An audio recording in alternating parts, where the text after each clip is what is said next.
What your body goes through when you go through extreme burnout is unlike any sensation, unlike any feeling I have ever felt. At the beginning of the year, I went through a month of extreme burnout. I'm talking, my body was refusing food, sickness on sickness on sickness, sinus infection, couldn't sleep, could not get out of this deep, dark hole that I was in. Nothing felt like anything. Like my body literally felt numb.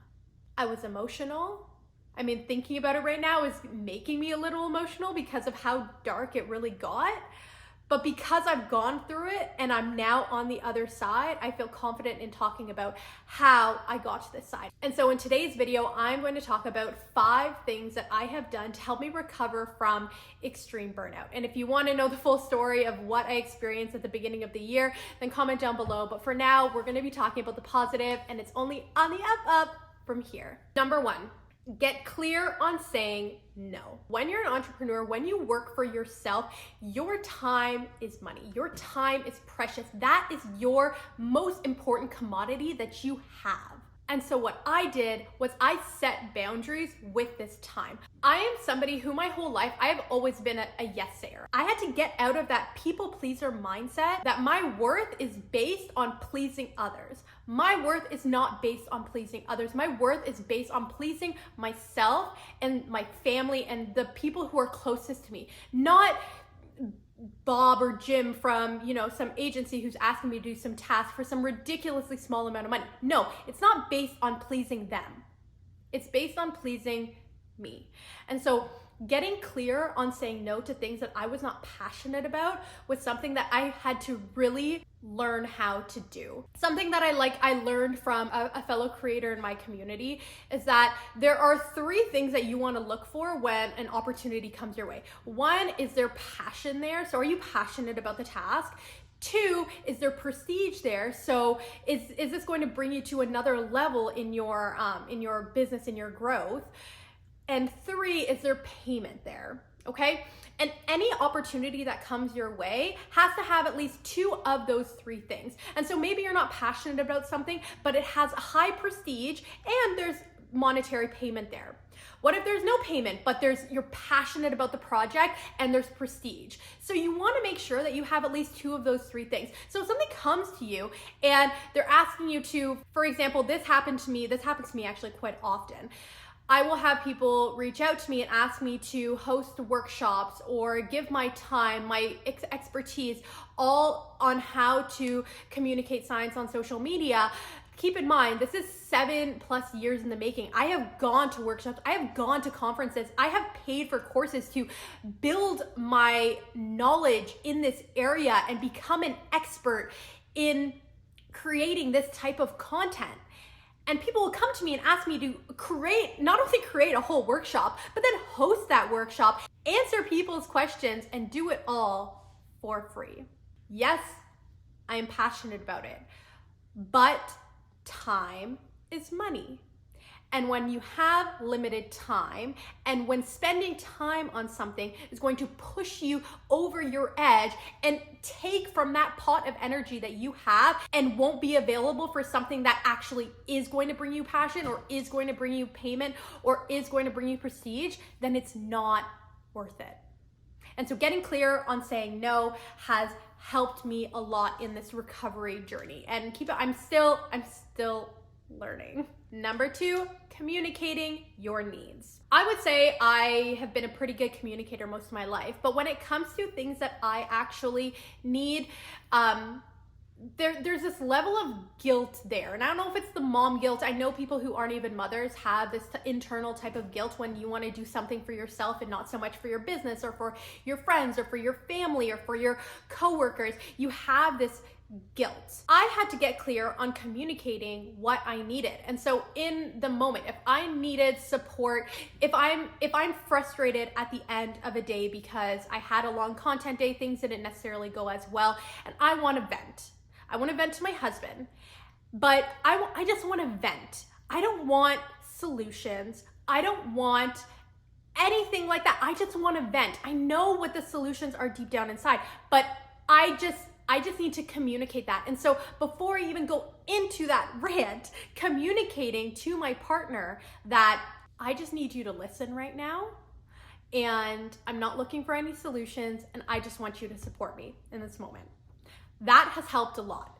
And I'll tell you why. Because a lot of people, we are guilty to a fault that we want to help solve people's problems, okay? It's really hard to listen to somebody's problems and not give your 2 cents. Everybody is guilty of this to some degree. And so in those moments where you know that having that advice is not going to help you, it's not going to serve you in that moment, you have to communicate what it is that you need in that moment. And if it's just somebody to listen, if it is advice, communicate that right off the bat so that you are getting what you need. It doesn't put you in this further like spiral of negative self-talk, negative self-worth that can ultimately lead to burnout. Number 3, working on your physical self. Up until this third point, a lot of what I have mentioned has been working on your mental health, and the points to follow are also going to be in that capacity. But we can't shy away from how much of an impact your physical health has on your mental health. And so I'm talking physical health. For me, my eating, I'm gonna be honest, my eating is shit. It has been shit up until the changes that I've made. I will go the whole day until 2 p.m. having only 2 coffees, no water, completely dehydrating my body, and then gorging and binging on just fast food in the afternoon, and then left feeling guilt, feeling sluggish, just not feeling good at all. And I did this because I was so focused on getting the work done. But I didn't realize that that focus on getting the work done and the neglect of taking care of my physical health actually led me to be less productive and experience more burnout. And so what I've done, how I've helped to kind of navigate that is, 1, I started a meal plan where I was eating 3 meals a day plus snacks at specific times of the day. So in the morning when I don't typically want to eat breakfast and I'll go that whole time without eating it, I pushed myself to eat that breakfast and drink that glass of water and have that mid-morning snack. I pushed myself. It was tough. I took the time away from my work to, even if it was just like 10, 15 minutes to eat, I took that time away and I nourished my body. And what that did was so much more than I even thought it could do. Number 4, taking rest. Before you're like, okay, Sarah, obviously you need to rest. I know it's obvious. I thought it was obvious too. But then there I was in January, bedridden for weeks because I didn't rest. And so I'm going about my work in a little bit of a different way this year. When I have a day where I am feeling unmotivated, I don't feel like being productive, I'm feeling a little sluggish, instead of pushing myself to get through that, I listen to it. My body is telling me something. My body is telling me that now is not the time. And so I rest. I get what I need to get done, whether it's instead of doing 5 tasks in the day, I only accomplish 1 or 2.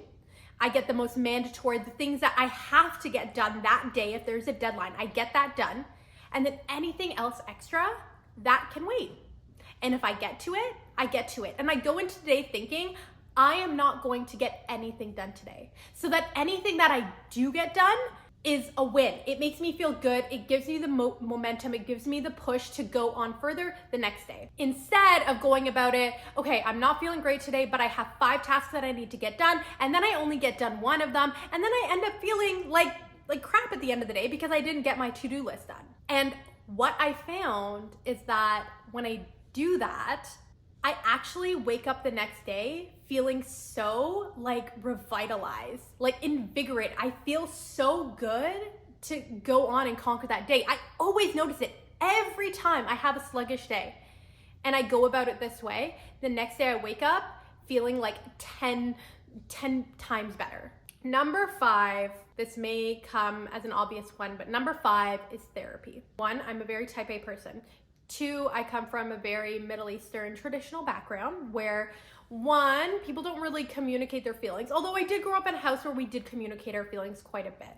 But Two, it's just not like the cultural norm, you know? It's not what people do. When people, I would talk to people and they'd be like, why don't you just talk to your spouse? And like, yes, I can talk to my spouse, but like sometimes they can't ask you those deep questions. They're not like professionally trained in like human psychology. As soon as I took the plunge and I found a therapist that fit me, somebody who understood what it is that I'm going through, somebody that understands the culture of social media, being like a young female, like that has helped me so much in just having somebody really like go deep inside me and figure out why I am wired the way I'm wired. And it's actually therapy that helped me realize what was it, my third point, working on my physical self, through nourishing my body. It was my therapist who really brought that out of me. And I didn't realize how bad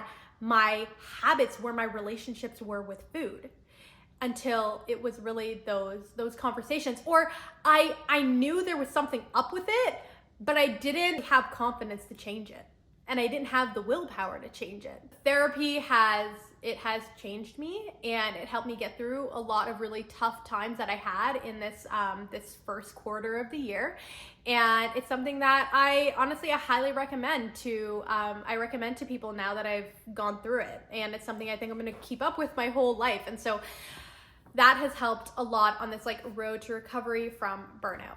And those are my 5 tips on how to recover from extreme burnout, or just any type of burnout. Maybe you're just at the beginning, you're just starting to feel these feelings, or maybe you've gone through extreme burnout, maybe you've gone through it more than once. I hope that you can take something away from what I just shared today. And if you did, or if you have your own personal stories, I would love to hear them down in the comments. Otherwise, I am so happy to have you here. And until next time, keep shining.